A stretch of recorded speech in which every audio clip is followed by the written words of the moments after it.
what is Lucky Dog Racing League? Lucky Dog's an endurance series. Typically, we do one race a month. It consists of 2 days of racing and then a day of qualifying and practice. What that translates to is about 20 hours of track time in one weekend, which is, it's a lot compared to most other racing series. So throughout an entire season, we'll put 200 hours of race time on the car. So the reason we like it is it's competitive racing, it's a lot of fun. It's pretty low key though, because we're not trying to win money.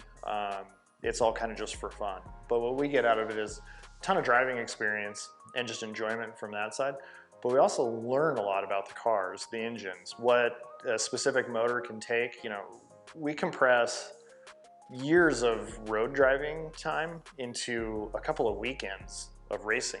And that gives us a ton of good data for the cars. And so we can make informed decisions on what components to run, what works, what doesn't, and how to set up the cars to run long-term, how we tune them on the dyno. All of that information comes back and lets us make good decisions on how to get these cars to last and be reliable. And really that's the key in this racing series, is reliability. There's plenty of cars that are faster than us in a straight line, and then they break. And then there's cars that are faster than us in a straight line and don't break, and they just beat us. And so the curve or trajectory we're on is to be the fast car that doesn't break. And I think that's what everybody wants, but that's what's hard to achieve. And so that's what we're trying to do. And these videos are going to cover how we've gotten to where we are and how we're trying to get to where we want to be. So Lucky Dog rules and classes.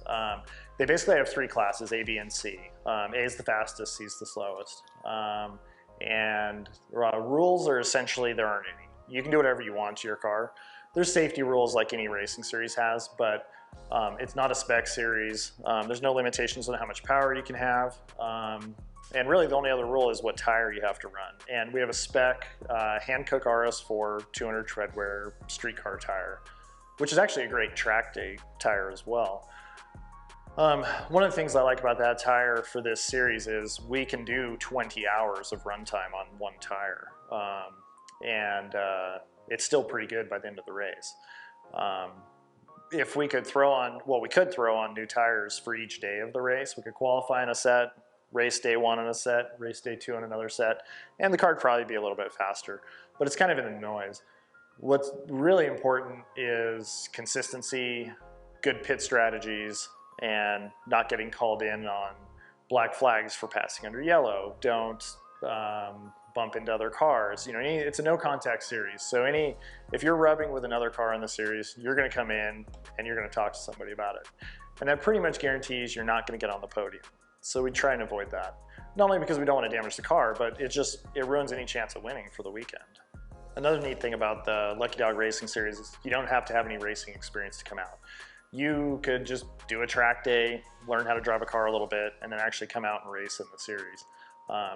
And what it means is there's a big spread of experience out there. You have these people who have basically no racing experience, and you have guys like Randy Popes out there. They're at quite a few of the races that have, you know, they've raced Daytona, Pikes Peak, all kinds of stuff. I mean, you know, many, many decades of professional racing experience. And then you have people like us that, you know, lots of track day experience, decades of track day experience, and then just a few years of actual wheel-to-wheel racing experience. But what it means is, you know, the inexperienced drivers are almost for sure going to be in C class, and the more experienced drivers are going to be in A class, regardless of what they're driving, just from how you negotiate traffic and how you get around the racetrack standpoint. But what it turns into is it's a lot of fun, and it's cool to see new drivers come out there and with very little experience, get used to racing in a crowd, get used to managing traffic in the car and everything that's going on. It's a lot to take in, and see them progress through the season. And by the end of a year, you know, see these people that were pretty mediocre to start with and just green, no experience, and actually doing pretty well. And maybe now they're in B class and they're just moving their way up through the ranks. April 22nd at the Ridge is going to be our 3rd race of the season. We got 3rd place in A class at Laguna in January. February, we got 2nd place in A class at Sonoma. We'd love to get first place at the Ridge. We'll see what happens. As long as we finish, it'll be a good time. But so what we're doing to the car in between these races, this is our longest off period of the year. We have about 6-7 weeks between those two races, and so that's when we get to do all of our big prep work. Right now, there's 3 major things we're doing in this session. We have a backup motor for the car, and we're putting a AIM PDM in the car, and then we're also doing a new differential. The new diff, it's actually the same differential itself we normally use, which is a 1.5 way factory style differential. We're going from a 391 ring and pinion to a 427 ring and pinion. And the reason we're doing that is we almost never use 5th gear in this car. The motor's an S54, makes about 300 horsepower at the wheels. Car weighs 2,600 pounds. It's pretty quick, but 5th gear, we use 5th gear at Pacific Raceway, and that's about it. Everywhere else, we can just get through the straightaways by touching the rev limiter in 4th gear. So this is going to open up a bit more power potential for the car, and us to utilize our gearing, our transmission gearing a little bit better. So with the 427 ring and pinion, we ought to be able to, we'll just be touching the rev limiter in 5th gear at the front of the straightaway at Pacific. So that's probably like 142 miles an hour, something like that. So it'll be interesting to see the improvement it makes on the car. How many seconds a lap that is, we don't know yet, but it should be a meaningful improvement. PDM, that's going to be a simplicity for the driver standpoint, better warnings, better just general cockpit layout and ease of use and data for the driver, as well as weight savings and hopefully reliability. We haven't had any wiring reliability issues with our E36, but looking at the wiring harness in the car and seeing some of the stuff going on in there when we received the car, it definitely made us nervous. So it was always like, oh, don't touch any of that because it may not work when we get done. And when you're at the racetrack and you don't have time to really do a deep dive on it. So PDM is replacing all of that wiring in the car and saving us some weight. We'll probably pull out 20 pounds of wire, and relays and fuse boxes and all that stuff. PDM will do all the control on that, all the data management, and we can actually see how much current a circuit's drawing. Our differential pump, is it getting clogged up? Is there something stuck in the inlet of the diff pump? We will know that by looking at the current draw on it. Same with our fuel pump. So there's a lot of benefits to those things, but it's gonna be weight savings, reliability, and information for the driver. So that's the benefit there.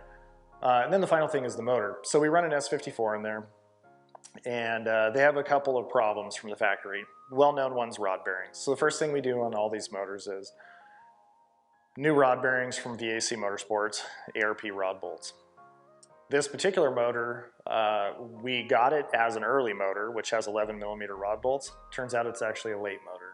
They have 10mm rod bolts. So the ARP bolts for these have been on back order for months. Every time I call ARP to get a status update, they're another 2 months out. So the chances of having this motor together for the Ridge, we'll see. We're doing a fresh, so we're doing a couple things. We're doing the rod bearings, hopefully the rod bolts. We're doing full timing chains, guides, all that stuff, and a VAC Vanos delete. And a lot of people might say, well, why are you doing a Vanos delete? Because you're losing a lot of torque, which is true. We're gaining a lot of simplicity. It's less parts to fail. And for this series, our car is pretty quick. So we don't need a bunch more power. If we wanted a bunch of power, we'd just throw an LS in it. And we'd save some weight in the process. But for this, we can super dog the car at almost any track we go to. So we don't really need more power. We just need reliability. And the VAC Vanos Delete Kit gives us that. So, and that coupled with this new ring and pinion, that hopefully makes up for any torque loss in that scenario. So anyway, but the other thing we find on these motors is the oil pump drive.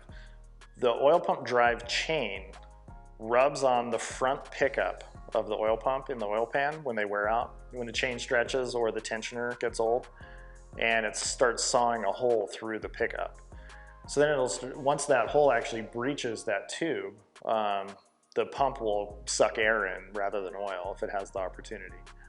So then that causes oil pressure issues. So what we found on lots of these motors when we take them apart, that the process is either beginning to happen or has fully happened. And so the oil pumps, I want to say they're 800 bucks.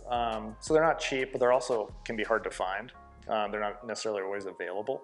So what we do is we clean up the pumps really well. We TIG weld up that the damage to the pump itself, clean it all up afterwards so the weld itself doesn't interfere with the timing chain. And then we redo all the timing chains. And that takes care of the issue. But that's one of those things that if you don't, I have people tell me, well, I have 180,000 miles on my E46 M3 and it's fine at the track and my oil pressure light doesn't come on. And I'm like, yeah, it might be fine. You also might still have rod bearings or you might not. But if you don't address those issues, the motors will fail. So that's why we do it. And this is all for reliability. None of those modifications make power. It just makes the motor last. And when you're putting 200 race hours on a motor in a season, everything we do is for reliability. We start out with a motor that makes decent power, but we tune it conservatively and we build it robustly so it will last.